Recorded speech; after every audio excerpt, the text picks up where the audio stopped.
सबसे बड़ी चोट तो कंज्यूमर्स पर पड़ने वाली है।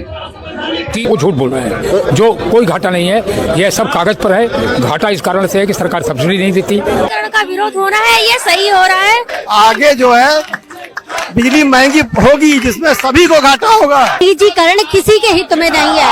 नजर आ रहा है कि उन्होंने मीटिंग का प्रस्ताव यहाँ रखा तो कहीं और जाकर कर रहे हैं, तो ऑलरेडी इन लोगों को भगाले लोग कहा जाएगा, भाग चुके हैं, डर चुके हैं। और उसके अलावा कुछ भी ऐसा नहीं है कि कहीं घाटा जा रहा है, कुछ भी नहीं हो रहा है। इसलिए मैं एकदम खिलाफ है। निजीकरण हम लोग नहीं होने देंगे, चाहे हम लोग को अपनी जान देनी पड़े।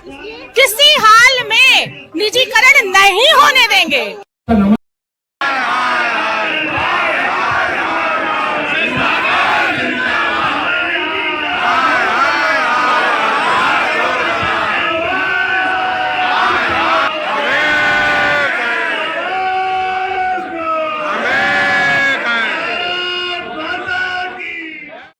करते हुए आज हम लोग जो है व्यवस्था के विरोध में लड़ रहे हैं। बहनों और भाइयों, सुभाष चंद्र बोस नेताजी खुद ऐसी ही व्यवस्था के खिलाफ लड़े थे। यहाँ सब लोगों को इस बात की जानकारी है कि नेताजी सुभाष चंद्र बोस एक ICS अधिकारी थे। आप में से अगर कोई किराएदार है और कोई मकान मालिक है तो कुछ लोग के अपने मकान भी होंगे, कुछ लोग किराएदार भी होंगे। और मकान मालिक को इस बात का अधिकार है, इस बात का हक है कि मकान मालिक चाहे तो अपने मकान को बेच ले, उसको अच्छी कीमत मिल जाए, उसको कहीं और जाना हो तो वह मकान को बेच देगा। लेकिन यहाँ हक किराएदार को तो नहीं है ना, कि अगर किराएदार किसी मकान में रह रहा है और किराएदार का एक दिन मन आ गया, वो कहते हैं हमारे मकान को बेचने जा रहे हैं, यह किराएदार है जो बैठे हैं 7वीं मंजिल पर और यह इस मकान को बेचने जा रहे हैं, यह हमें स्वीकार नहीं है।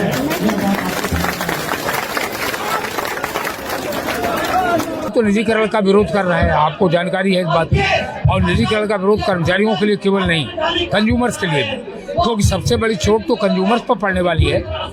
3-3 गुना बिजली की दरें हो जाएंगी।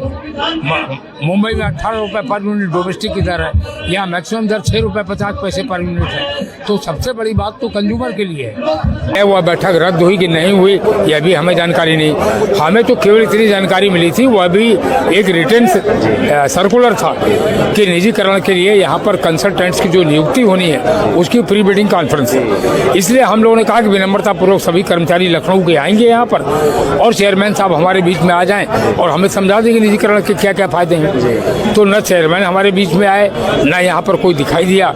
इसलिए कर्मचारियों को हमने कहा सब काम पर अपने वापस जाए। यह बहुत बड़ा फैसला है। और यहाँ 32,000 रेगुलर कर्मचारी, 80,000 संविदा के कर्मचारी उनके जिंदगी के बारे में फैसला ले रहे हैं। माननीय सर्वोच्च न्यायालय के फैसले का उल्लंघन करते हुए सुन ही नहीं रहे कोई बात।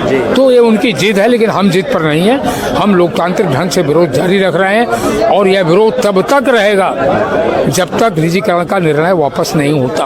कहा व्हाइट पेपर वो जारी करें, वो जो व्हाइट पेपर जारी करें हम 24 घंटे में उसका जवाब दे देंगे। वो झूठ बोल रहे हैं, जो कोई घाटा नहीं है, यह सब कागज पर है। घाटा इस कारण से है कि सरकार सब्सिडी नहीं देती, सरकारी विभागों का पेमेंट नहीं होता and some other government policies. उसके डिटेल में अभी नहीं जा रहा हूँ, लेकिन घाटे की वजह कर्मचारी कहीं से नहीं।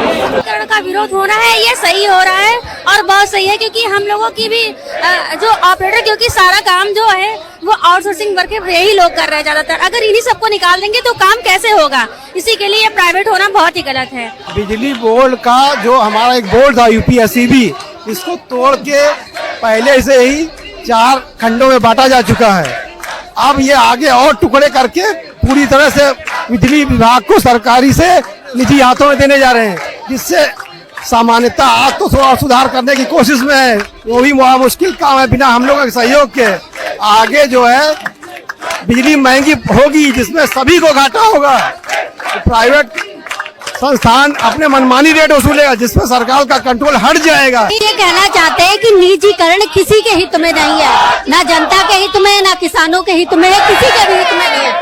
नजर आ रहा है कि उन्होंने मीटिंग का प्रस्ताव यहाँ रखा तो कहीं और जाकर कर रहे हैं, तो ऑलरेडी इन लोगों को भगाले लोग कहा जाएगा, भाग चुके हैं, डर चुके हैं।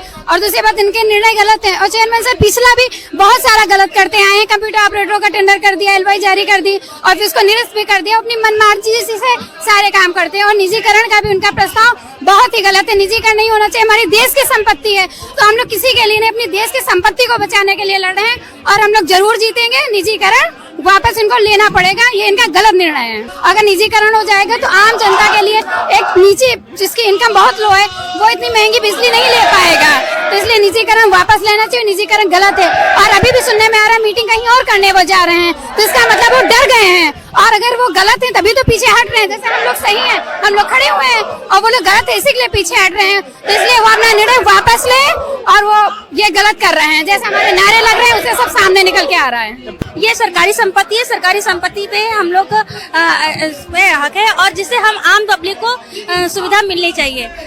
तो नहीं मानेंगे तो हम लोग ऐसे ही विरोध करेंगे। वो सिर्फ गुमराह कर रहे हैं, बाकी ऐसा कुछ भी नहीं है।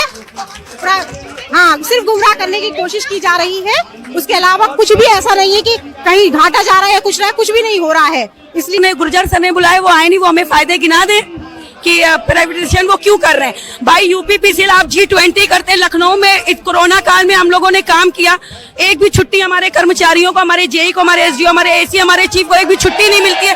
10-10 बजे 11-11 बजे तक वीसी, दिन भर सुबह से वीसी एकदम परेशान करके रख दिया एकदम। इतनी बिजली हम लोग दे रहे हैं, इतनी बिजली कहाँ, कितनी अच्छी बिजली दे रहे हैं बताइए। G20 करते हैं, आप सब कुछ तो करते हैं, बिजली के दम पे तो करते हैं। हाँ, बच्चों को छोड़ के आते हैं हम लोग, पर डे एक छुट्टी भी नहीं मिल रही हम लोगों को। बहुत हार्ड वर्क कर रहे हैं, हार्ड वर्क करने के बाद भी अगर त्रुटि निकाली जाए तो हम में नहीं, उच्च अधिकारियों में। हम लोग आश्रित कोटे से आए हुए हैं, हमारे फादर, हमारे दादा लोग, हम लोग आश्रित कोटे से, इतना परेशान किया जा रहा है हम लोगों को, कोई हद नहीं। हम लोग अपने बच्चों को पढ़ा नहीं पा रहे, टाइम नहीं दे पाते हम लोग, और एकदम खिलाफ है। निजीकरण हम लोग नहीं होने देंगे, चाहे हम लोग को अपनी जान देनी पड़े।